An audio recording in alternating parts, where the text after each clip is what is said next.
Well, hello. Do-do-do-do-do-do. Today we're going to be reviewing Toy Story 4.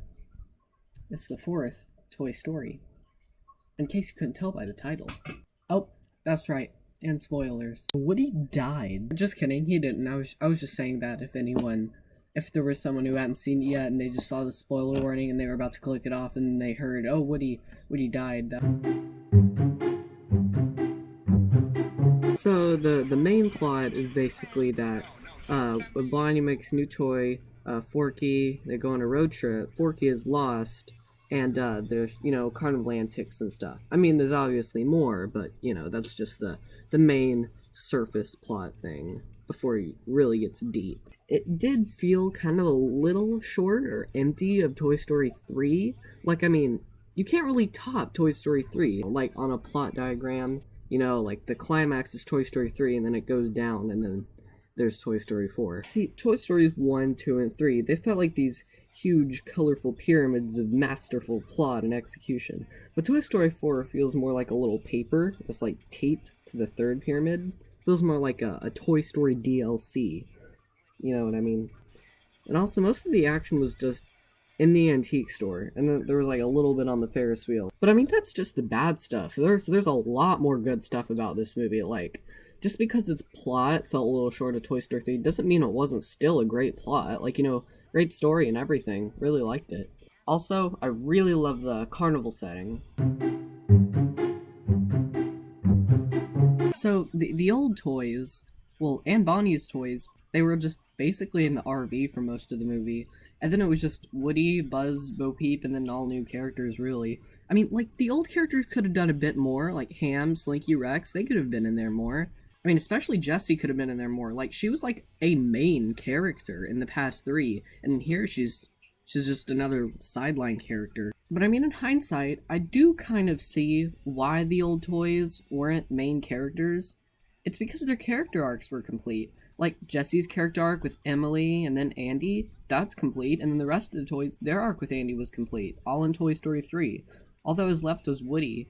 He still needed to complete his character arc, of the whole kid situation, and Bonnie. Oh yeah, because in the movie, Bonnie apparently doesn't like playing with Woody, so, Oh hey Bonnie, I'm back from college. How are my toys doing? Oh, I just lost your most prized toy that you went through a lot of emotional heartbreak to give me. Oh, but it's fine, because I didn't really like playing with him anyway. Also, they made Buzz really dumb. Like, in this movie, he couldn't comprehend an inner voice, so he just kept listening to the little voice that happens when you click the button on him. So, that leads into antics. Like, I guess it worked fine as, like, a old joke the first time, but, I mean, it kind of got annoying, and they treated it like his character arc. But, I kind of see why they did this, also.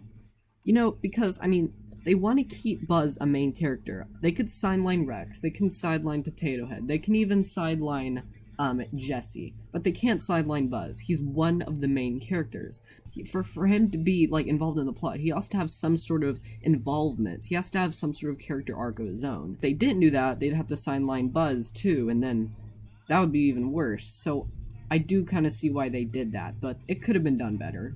Woody's arc and Gabby's arc, they're connected really well. And Gabby, she's that doll villain. It turns out she's actually not a villain. See, she wants Woody's voice box because her voice box is broken, and if her voice box is fixed, then maybe some kid will pick her up and play with her, And then at the end, Woody sacrifices his voice box for Gabby, and then that's a good part of his art. And I really like the new characters too. I mean, just because the old ones got sidelined doesn't mean I'm gonna hate on the new ones. Like Ducky and Bunny, on point. Duke Kaboom, on point. He was a blast. Forky, best character in Toy Story, changed my mind. So the main three in this movie, Woody, Buzz, and Bo, all of their character arcs revolve around some kind of thing that relates to your inner voice. Bo's inner voice is Giggle McDimples, the little tiny toy on her shoulder.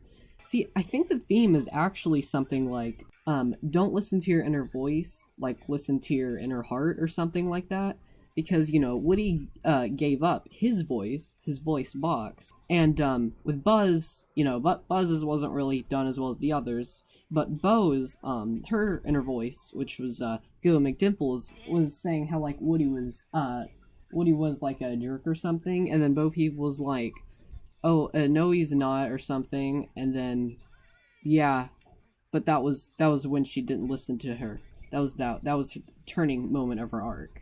It was all really good, and I think they did well with the characters, except for Buzz's arc. Oh, also the ending. Yeah, wow, that was a sad ending. But it really did complete Woody's arc. See, if Bonnie doesn't want to play with him anymore, that he can have his own life choices. And if anyone mentions the phrase to infinity and beyond again, I'll just be crying in a corner. So, did Toy Story 4 surpass Toy Story 3? Story-wise, I think so. But execution-wise, I don't think so. But either way, it's still a really amazing movie. And it definitely deserves to be the sequel to Toy Story 3, even if it didn't quite fill up to that bar. Also, even looking back at it now, it's better than I originally thought it was. So I think this is going to be one of those movies where when you watch it again, it gets even better. So if you thought it was just okay the first time, the second time you watch it, or looking back, you'll probably think it's better than you thought first. 9.99 out of 10. It's pretty much perfect. Almost.